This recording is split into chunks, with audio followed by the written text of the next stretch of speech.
കല്യാണം കഴിക്കണോ വേണ്ടേ എന്ന് ആലോചിച്ചതിലേറെ നമ്മൾ ആലോചിക്കേണ്ടത് ഒരു കുഞ്ഞു വേണോ വേണ്ടേ എന്നുള്ളതിനെ കുറിച്ചാണ്. കാരണം ഈ വരുന്നത് നമ്മുടെ ജീനാണ്.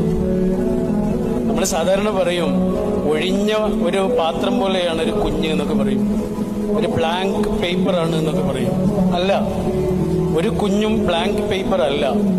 എത്രയോ കണക്കിന് തലമുറകളുടെ ജീനും കൊണ്ടാണ് ഒരു കുഞ്ഞ് ഈ ലോകത്തേക്ക് ജനിക്കുന്നത്. ബ്ലാങ്ക് പേപ്പർ അല്ല, ശൂന്യമായൊരു പേപ്പർ അല്ല.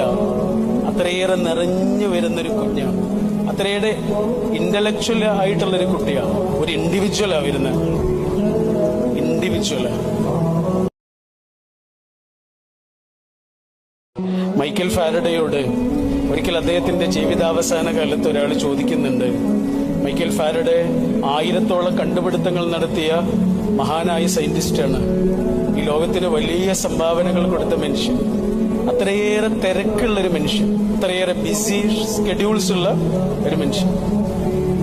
അദ്ദേഹത്തോട് ജീവിതാവസാന കാലത്ത് ഒരു ഇന്റർവ്യൂവിൽ ചോദിക്കുന്നത് ഇങ്ങനെയാണ്: നിങ്ങളുടെ ജീവിതത്തിലെ ദ മോസ്റ്റ് ബ്യൂട്ടിഫുൾ മൊമെന്റ് ഏതായിരുന്നു?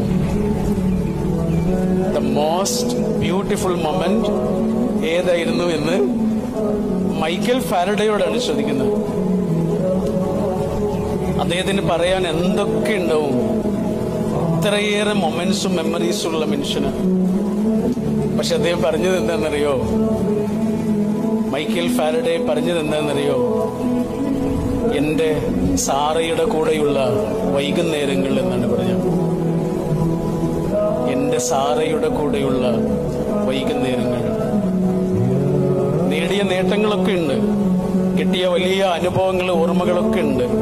പക്ഷെ അതിന്റെ ഒക്കെ മുകളിൽ മനുഷ്യൻ.